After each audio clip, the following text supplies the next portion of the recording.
So what a lovely, absolute lovely spot. Absolutely just ruined by the, I don't know, let me not get too descriptive about the people living upstream who just dump into the river. Let me just say that I have zero respect for them.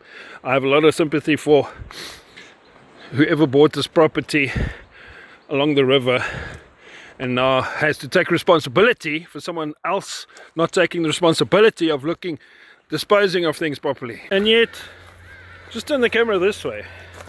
Just turn the camera slightly this way. And this is a fantastic venue.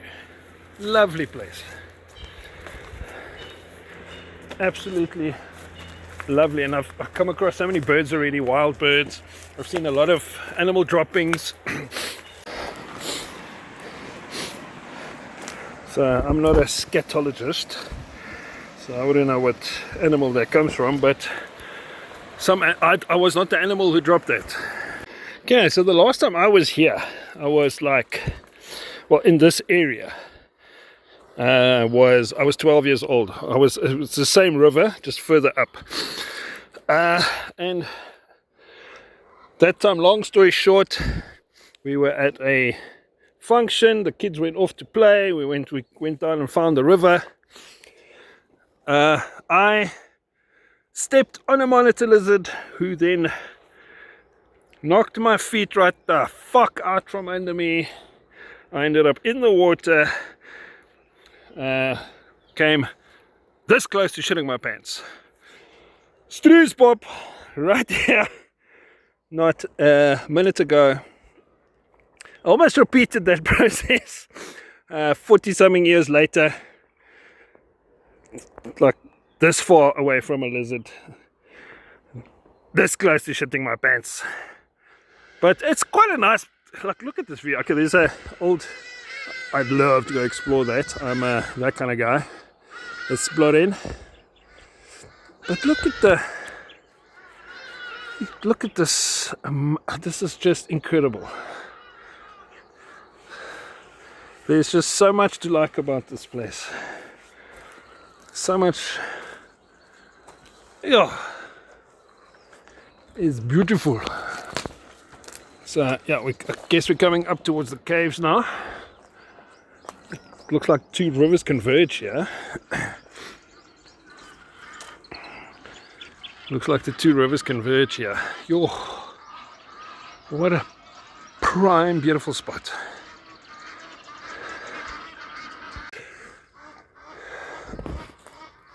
So the geese are quite upset. It seems there's an eagle. I just can't get it. There's an eagle up there. So I'm going to climb up to the cave, see if I can see more.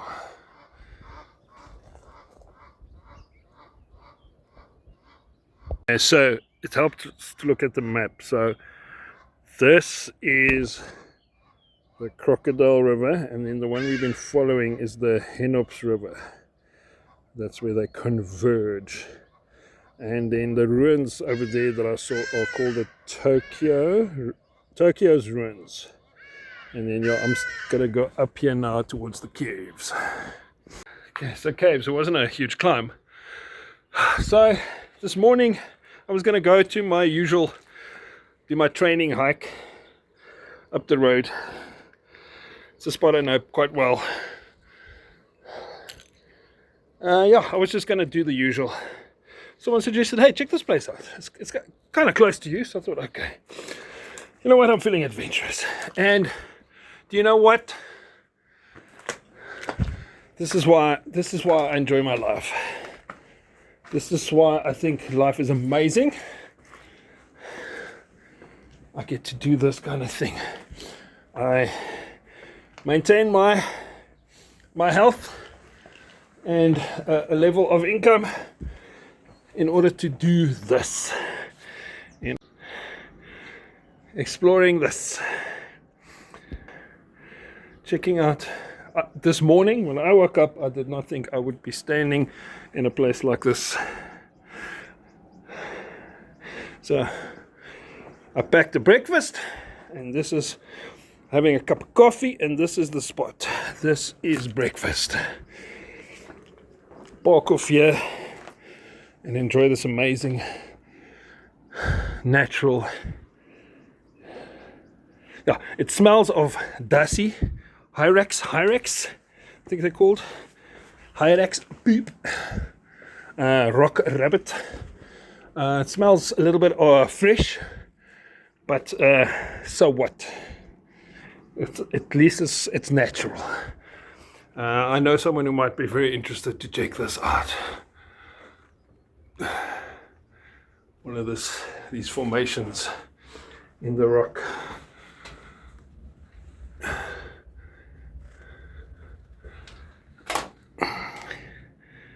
It's cool, eh? Cool, so now just come from the caves, and now we're going up the hill. See where this leads us. This looks like an old Jeep track.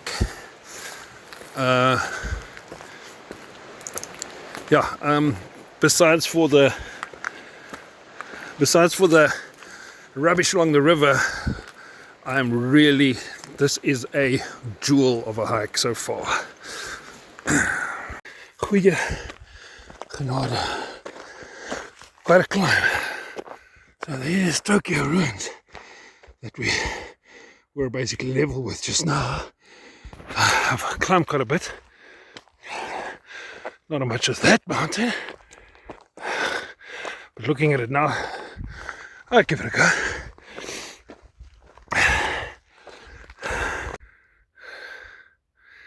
That's the next valley. Just climbed the hill. I'm upset I didn't get to the top of the hill, but at least I got up the hill. Quite an interesting valley. Something in the distance there looks interesting.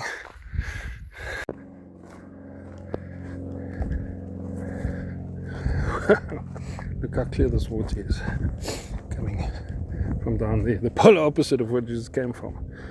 Yo.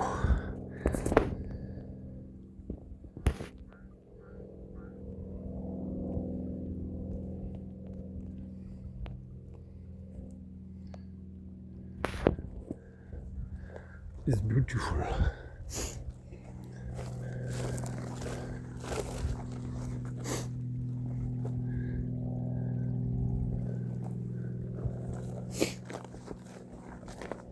I mean, really, if you're gonna let your animals run around freely, please come and clean up after them.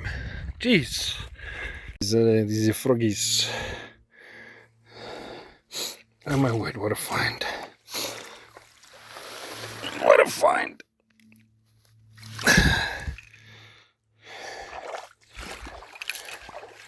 Okay, just came up from the river there. Sketchy shit. Literally had to use both hands to get up here. So could not record it, but yeah, it's quite an adventure.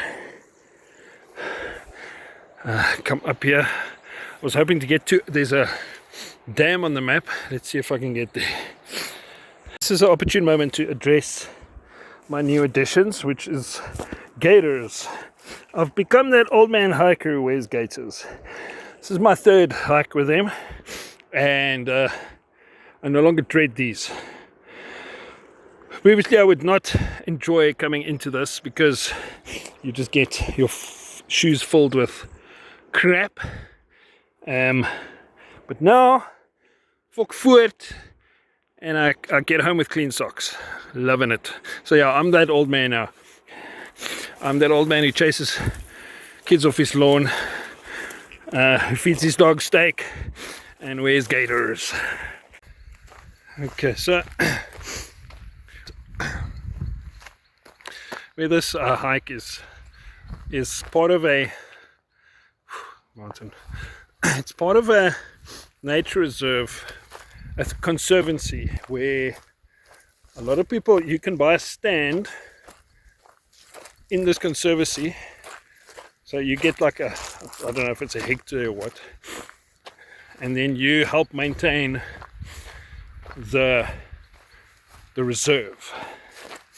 So there are a fair few dwellings and things all around. So you get, as I understand it, if you buy a section, you get to use that section for whatever you choose to, but it can't spill over into the nature reserve, and you are communally looking after the nature reserve. So from that point of view, it's interesting. I like that idea. So then let's get to the hike. This is not a beginner hike. If you're a beginner, do not come and do this hike. If you're not fit and agile, do not come and do this hike. There's a section along the river there now that was just plain dangerous. I actually backtracked and tried to find another route and lost the trail. Now, I wasn't lost. I've discussed this before. Getting lost means you don't know where you are for at least an hour. So I just lost the trail. That kind of thing does not bother me. I've done this enough to know how to handle it. Doesn't stress me out in the slightest. I go off trail all the time. I sometimes intentionally get lost. But I'm not a beginner. If you're a beginner, getting lost can be, off trail can be super stressful because you think you're lost. And then panic sets in. So I wouldn't advise a beginner try and come into. That is, it's like walking to Mordor. So yeah, I'm also being a bit silly doing it by myself. I'll be honest. You should do this in a group. You should do this for safety.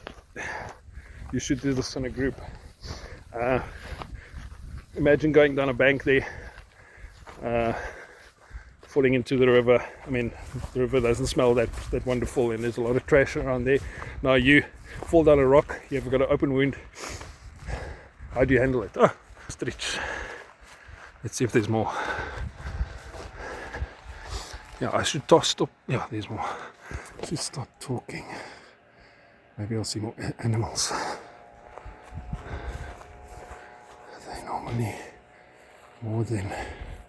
They're normally in a group, so let's see if there's more in the bushes.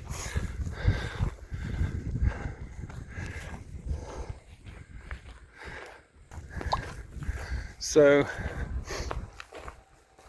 lucky, so my approach there, I share my location with my significant other at all times. So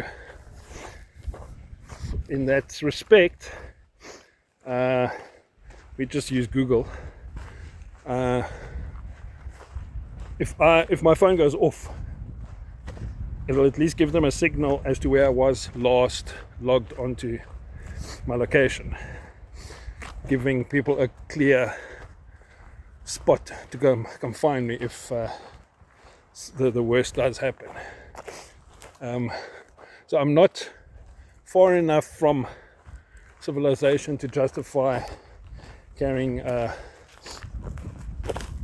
locator type device. That would be the responsible thing to do. But yeah, I love living on the edge, and I've got a cell phone. I'm actually waiting for a satellite-enabled cell phone to come out, a reasonable one. That would be my go-to. Seeing as we in South Africa can't access Starlink, that would be a good other option. But yeah, if you're going to go into the Bundus, and the Bundus being far away from civilization where there's no cell phone reception, I guess it would be the prudent thing to do. Here we also have to talk about the prohibitive costs. Looking at South African hikers versus the Americans and the Europeans, the equipment, like buying $1,000 pair of hiking shoes That's almost 18,000 Rand to a South African. That is more than most people earn in a month. That's sometimes double what most people earn. So that's all these devices and things. Spending $800 on a tent. Spending, a Garmin, a little Garmin that's in reach thingy. That's 6-7 grand now. That's really not within budget for most South Africans. I mean, a cell phone already costs that much.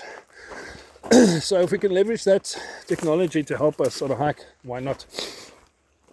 So I mean, I'm a big proponent of all trails.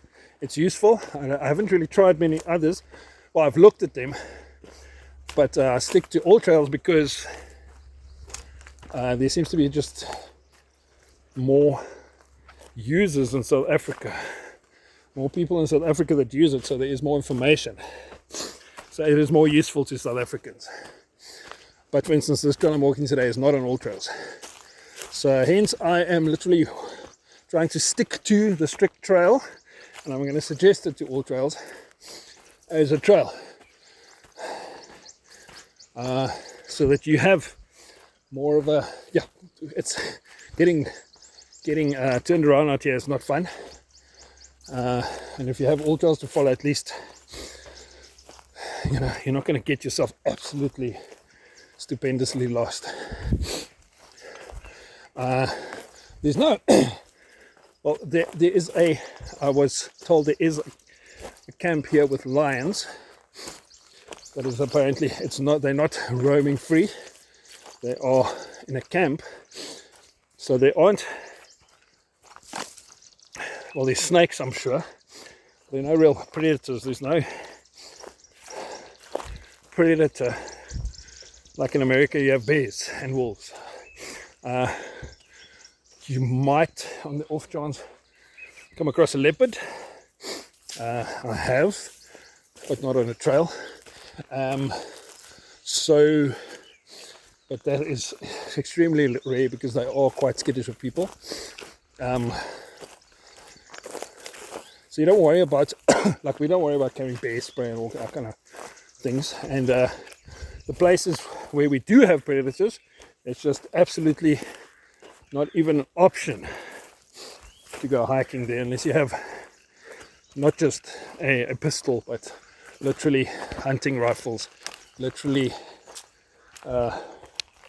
something that can take down an elephant, basically. And it's unwise to even go camping in those kind of environments. I mean, talk about wild dogs, hyena, leopard, lion.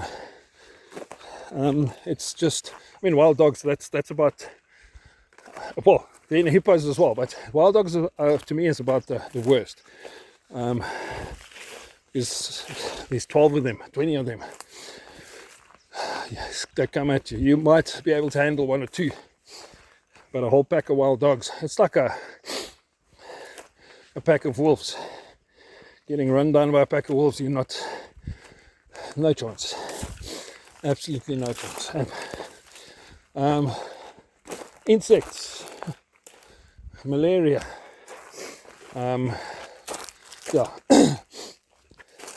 disease, insect-borne diseases have killed more white people than anything else in Africa.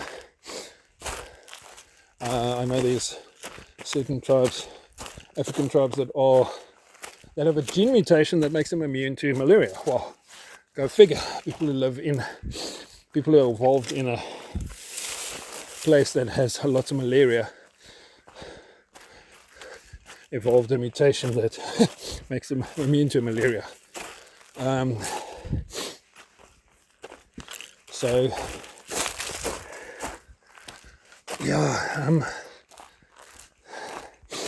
So back to my point.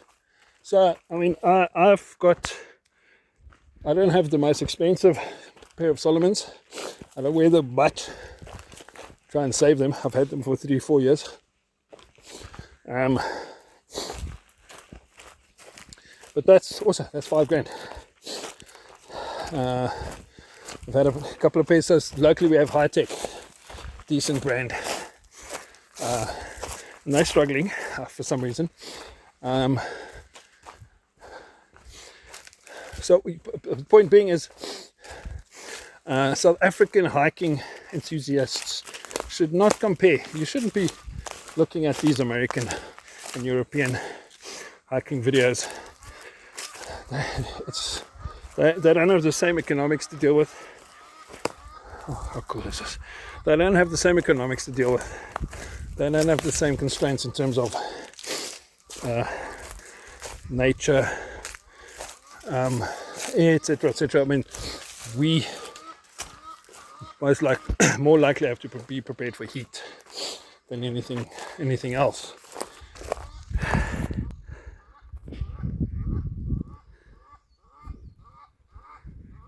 Seem to have annoyed that. It's not a duck, it's an Egyptian goose. So it helps to actually apply the goggles and check the map, and you will see that is called a boma. Not some weird structure for animals. It's called a boma. Live and learn. Cool. So there's some animals over there. They spotted me long before I spotted them. I guess it's rooibok. I don't know. I'm not also, just like I'm not a scatologist, I'm also not a buckologist. some kind of bok, some kind of thing that Dutchmen hunt for meat. Hopefully I get close enough to get a picture and then somebody can educate me on what it is. Okay, so one of them just scooted off to the left there. It's got a white patch on its nose. It's not big. It's pretty quick though. Let's see. There it is. There's a couple of them.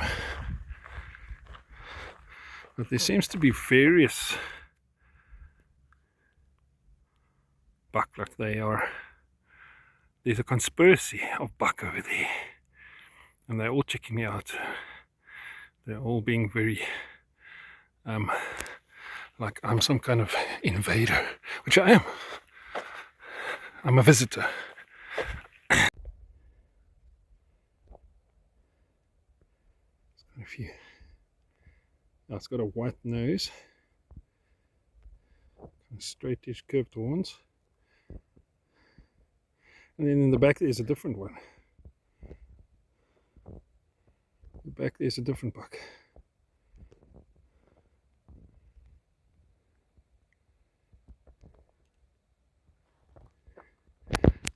Trekking all the way up there. Hopefully you can hear them there. I don't know what's called, bleating.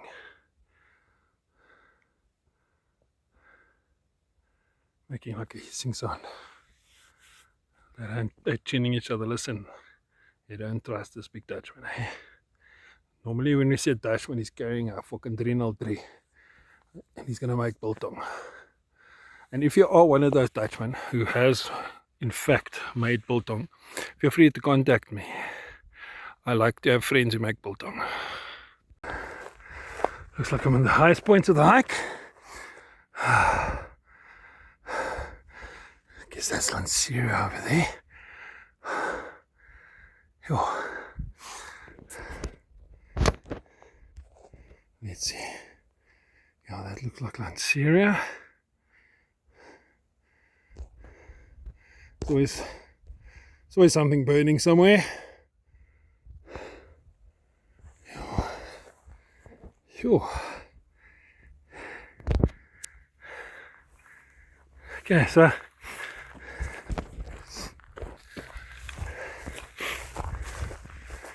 not the hardest trail I've ever done, but also not the easiest. Like I said, if you're a beginner, come with people, don't try this on your own. Yeah, this one's not on all trails. I'm going to try and get it on there. If you're on all trails, I'm on there, follow me there. I'm going to post this one so you can follow my trail. So I did the red trail plus the sunset loop, so I'll post the stats at the end of the video. Yoo-hoo. Okay, so I was wrong. That is the highest point of the hike.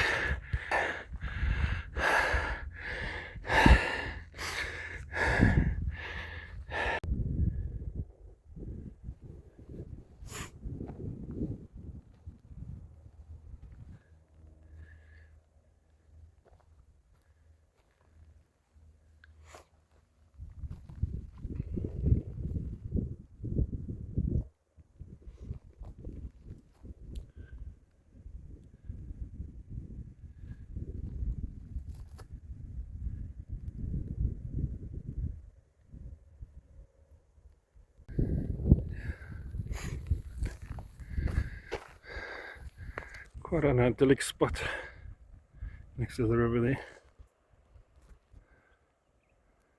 So I'm in the last section of the hike here.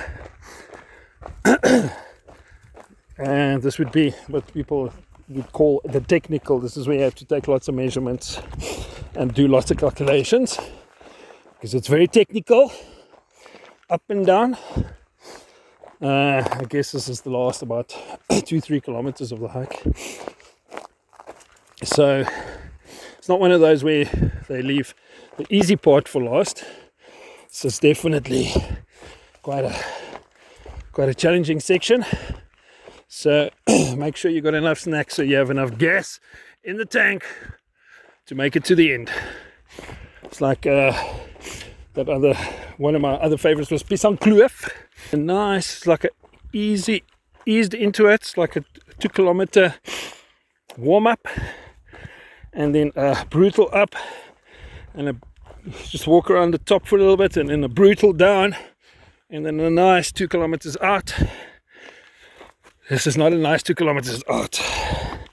So yeah, like I say, make sure to be carbo loaded, snack loaded.